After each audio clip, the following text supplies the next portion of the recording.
खास कहानियां 150वीं जयंती के मौके पर और आज कई कार्यक्रम हो रहे हैं। प्रधानमंत्री मोदी गुजरात की धरती पर पहुंच चुके हैं, अहमदाबाद पहुंच चुके हैं और यहां पर उनका भव्य स्वागत किया जा रहा है। और इस मौके पर खुद वो बोल रहे हैं, संबोधित कर रहे हैं लोगों को। क्या कह रहे हैं?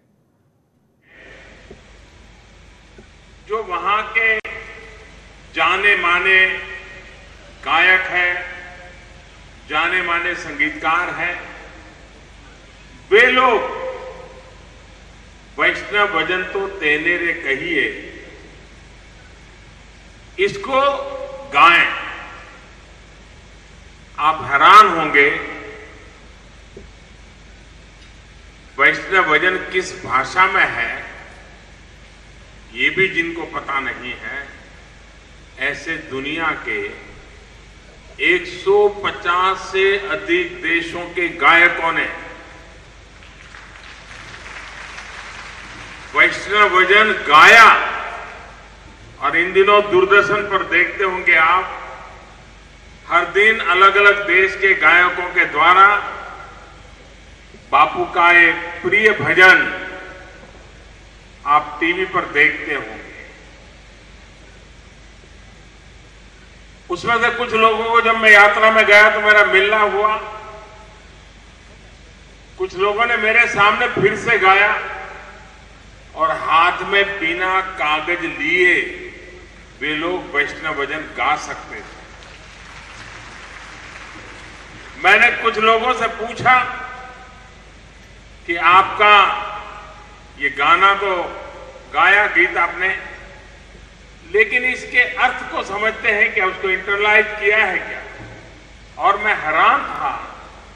जिन जिन इन कलाकारों से मिलना हुआ, उन्होंने कहा कि हमने गाने से पहले इसको समझने का प्रयास किया, उसके भाव को, अर्थ को, उसका क्या मैसेज है वो समझने का प्रयास किया। मैं समझता हूं कि पूज्य बापू को दुनिया ने इस प्रकार से आदरांजलि दी हो, श्रद्धा व्यक्त की हो, गांधी जी के 150 साल के जीवन में यह पहली बार हुआ है।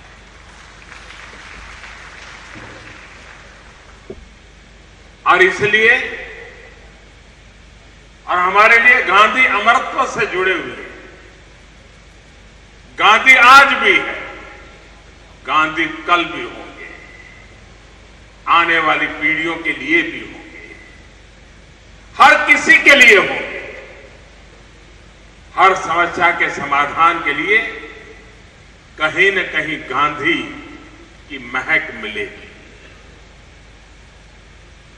यूएन ने बहुत गर्वपूर्वक, बड़े गौरव के साथ गांधी को अंजलि दी। वहां पर एनवायरमेंट के विषयों की चर्चा हुई, उसमें भी गांधी झलकते थे। वहां पर यूनिवर्सल हेल्थ केयर की चर्चा हुई तो उसमें भी भारत के आयुष्मान भारत की चर्चा होती थी। दुनिया की सबसे बड़ी हेल्थ केयर स्कीम, उसकी भी चर्चा होती थी। यानी एक प्रकार से इस यात्रा के दरमियान अलग अलग विषयों पर, टेररिज्म पर एक बहुत बड़ा सेमिनार हुआ। और सेमिनार को होस्ट किया था जॉर्डन के किंग ने। और जॉर्डन के किंग मोहम्मद पैगंबर साहब के सीधे वारिस है, उसी परंपरा के संतान है। उन्होंने होस्ट किया था और मुझे भी विशेष रूप से वहां वक्तव्य देने के लिए निमंत्रित किया गया। दुनिया के प्रमुख देश के लोग भी वहां थे। और जो बात टेररिज्म के लिए हम बोलते हैं, टेररिज्म के खिलाफ हमारे जो भाव है, उसको स्वयं जॉर्डन के किंग ने व्यक्त किए। मोहम्मद साहब के परंपरा में, उसी परिवार से संतान ने उसी विचारों को व्यक्त किया। ये अपने आप में भारत जैसे देश के लिए बड़ी गौरव की बात है। जब मेरी अमेरिका की यात्रा हुई तो पहला कार्यक्रम ह्यूस्टन में था। यूएन में जब मैं आया, ह्यूस्टन का कार्यक्रम करके प्रवेश करते ही जितने लोग मिले, जितने समारोह में गया, हर समारोह में हाउडी मोदी से शुरुआत होती थी। दुनिया के हर देश के नेता को मालूम था कि हाउडी मोदी क्या था, कैसा था, कहां था, सब मालूम था। हर कोई अपने आप उसके गुणगान करता था। हर एक के मन पर उसका इंपैक्ट था। और कारण विश्व भर में फैले हुए भारतीय